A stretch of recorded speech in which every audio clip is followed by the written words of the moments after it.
హైదరాబాద్ లోనే the best gastroenterology hospital Ananya hospital Kukatpally. Appointment కై call చేయండి.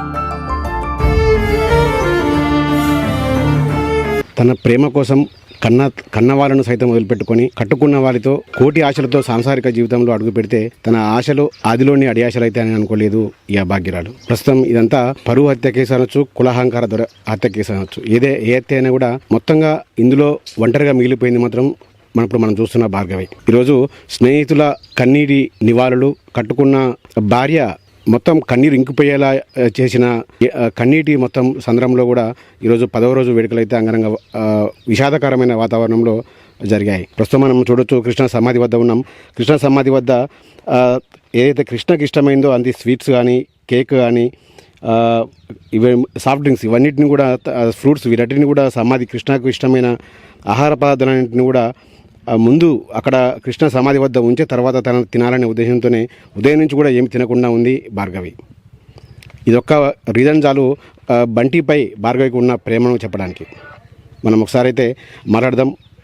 చెప్పమ్మా భార్గవి, ఈ సమయంలో మిమ్మల్ని మాట్లాడించకూడదు, కానీ మీ ప్రేమ విలువ సమాజానికి తెలియాలనే ఉద్దేశంతోనే మీతో మాట్లాడించడం జరుగుతూ ఉంది. ఏంటమ్మా ఇప్పుడు అందరూ ఈరోజు 10వ రోజు, దాదాపు అన్ని కార్యక్రమాలు అయిపోతాయి. రేపటి నుంచి నువ్వు ఒంటరిదానివి. ఏంటి, ఎలా జరగబోతుంది నీ పోరాటం? అంటే ఇది అయ్యే వరకు ఫైట్ చేస్తాము. తర్వాత నేను ఒంటరిదానని లేదు, మా బంటి ఫ్యామిలీ నుంచి నాకు చాలా బాగా సపోర్ట్ ఉంది. వాళ్ళతో ఉంటా నేను, ఇంకా మా మామయ్యని చూసుకుంటా, మేము మంచిగా ఉంటాం. ఇంకా వీళ్ళకి శిక్ష పడేలాగా ఖచ్చితంగా మేము పోరాడతాం దీనికోసం. ఏమనిపిస్తుంది చిన్నతనంలోనే ఇలా జరగడం? చాలా బాధాకరంగానే, అసలు ఇలాంటి పరిస్థితి ఏ అమ్మాయికి రాకూడదు. అదే ఫైట్ చేస్తాను నేను ఖచ్చితంగా. నాతోనే అసలు ఇలాంటి హత్యలు ఆపేయాలి ఇంకా అని చెప్పి నేను చాలా ఫైట్ చేస్తాను దీనికోసం. ఎక్కడికైనా ఏడదాకైనా వెళ్తుంది దీనికోసం నేను. ఇంకో అమ్మాయికి ఇలాంటిది జరగకూడదు. ఇంకా కులాలు, మతాలు అంటూ సమాజంలో ఇటువంటి దారుణాలు పాల్పడే వరకు ఏ మెసేజ్ ఇస్తావమ్మా నువ్వు? అంటే కూతురు ప్రేమను కూడా కొంచెం అర్థం చేసుకోవాలి కదా. ఏ తల్లిదండ్రులైనా సరే చిన్నప్పటి నుంచి పెంచుతారు గారాబంగా. సరే ఏ బట్టలు అంటే ఆ బట్టలు, ఏదంటే అది కొనిస్తారు. సరే కొంచెం పెద్ద అయినాక కూడా అతను ఇష్టం అవుతుంది, నాకు ఇష్టము అని చెప్పినప్పుడు ఆలోచించండి. అతనితో వెళ్ళి మాట్లాడండి. సరే మంచోడా కాదా కనుక్కోండి. మీరే కనుక్కున్న తర్వాత ఆయనకు జాబ్ లేదా, ఏం లేదు, మీరు ఇప్పిస్తారా, వాళ్ళని చేసుకోమంటారా చెప్పండి. కానీ మరీ ఇంత విడదీసే అంత హత్యలు చేయడం అవసరం లేదు అసలు. సరే వాళ్ళ ఇంట్లో నుంచి వెళ్ళిపోయారు, మీరు వద్దు, మీరు ఒప్పుకోవట్లేదని వాళ్ళు వదిలేసేయండి. చనిపోయింది అనుకోండి మీ కూతురు, సరే మీ అబ్బాయి అనుకో చనిపోయింది అనుకోరి, ఎందుకు ఇలాంటివి చేయడం? మీ ఆస్తి కోసం వస్తుందా మీ ఇంటికి, ఇంకా దేనికోసం వస్తుందా? ఫుడ్ హ్యాబిట్స్ కృష్ణకి ఎలా ఉండేవమ్మా? ఎక్కువ చూస్తే స్వీట్స్ ఉన్నాయి కదా, ఎక్కువ స్వీట్స్ ఇష్టపడేవాడు? స్వీట్స్, చిప్స్, కూల్ డ్రింక్స్ ఇవన్నీ బాగా తింటాడు. ఓకే. ఇంకా చదువు కంటిన్యూ చేస్తావా? ఏదైనా జాబ్ కోసం ట్రై చేస్తున్నావా? స్టడీ కంటిన్యూ చేస్తాను నేను.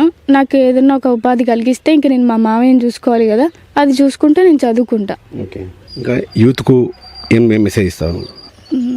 అంటే ఏంటంటే యూత్కు మీలాంటి చాలామంది ఇప్పుడు మన మిర్యాలగూడలో అమృత ఉంది, అంటే ఆమె కూడా కొద్దిగా డేర్గా మీలాగానే డేర్గా ఆమె జీవితం మీద బతుకుతూ ఉంది. ఇంకా ఇటువంటి కావద్దంటే ఏం చేయాలి? ఫస్ట్ ఇలాంటి కంటిన్యూ కావద్దు అంటే నేను ఫస్ట్ దీన్ని ఆపేయాలి, దీనికి ఏదో ఒక చట్టం తీసుకురావాలని చెప్పి నేను ఫైట్ చేస్తా. ఇంతటితోనే ఆగిపోవాలి, ఇంకో అమ్మాయి దగ్గరికి వెళ్ళొద్దు, ఆలోచన కూడా ఎవరికి రావద్దు. మీ పేరెంట్స్ దగ్గరికి వెళ్ళే ఆలోచన లేదా? లేదు. ఎంతైనా ఇప్పుడు కట్టుకున్న వాళ్ళని కోల్పోయావు, మీ కుటుంబ సభ్యులు జైల్లో ఉన్నారు, అంటే ఏమనిపిస్తుంది మీకు? అంటే వాళ్ళు ఒప్పుకుంటే ఇలాంటి పరిస్థితి వచ్చేది కాదు అసలు. అందరం హ్యాపీగా ఉండాలి. లేకుంటే ఒప్పుకోకపోతే మీకు ఇష్టం లేదంటే వదిలేయండి. మేము ఆల్రెడీ హ్యాపీగానే ఉన్నాం. మా మధ్యలోకి వచ్చి ఇలాంటిది చేసి ఇప్పుడు మీరు బాధపడుతున్నారు, నేను బాధపడుతున్నా. ఎందుకు అలా చేయడం? ఇది భార్గవి చెప్తున్నది తన భర్తని కోల్పోయినా కూడా తన బంటి ఫ్యామిలీనే తన ఫ్యామిలీగా భావిస్తూ ఉంది. బంటి తరపున స్నేహితులు కూడా ఆమెకు మోరల్ సపోర్ట్ ఇస్తూ ఉన్నారు. ఎవరైనా స్నేహితులు పోతే దాదాపు మనం మర్చిపోతూ ఉంటాం, 1-2 రోజులకే ఎవరో చనిపోయారులే అనుకుంటాం. కానీ ఇక్కడ బంటి స్నేహం కూడా చాలా ఇంపార్టెన్స్ ఇచ్చారని వీళ్ళ స్నేహితుల ద్వారానే తెలుస్తుంది. చాలామంది స్నేహితులు, వందలాదిగా స్నేహితులు ఇక్కడికి వచ్చి ఈమెకు మోరల్ సపోర్ట్ ఇస్తున్నారు, మేమున్నామంటూ చెబుతున్నారు. ఏది ఏమైనప్పుడు కూడా చట్టాలు మారవాలి. ఖచ్చితంగా ఈ సమాజంలో పేరెంట్స్ యొక్క ఆలోచన విధానం మారితేనే ఇటు నాలాంటి వారు ఇలా బాధపడరని కూడా బంటి చెబుతా ఉంది. ఇప్పటికైనా పేరెంట్స్ మారాలి. అదేవిధంగా ఇటువంటి దారుణాలకు పాల్పడిన వారికి శిక్షలు కూడా అదేవిధంగా పడాలని కూడా భార్గవి కోరుకుంటా ఉంది.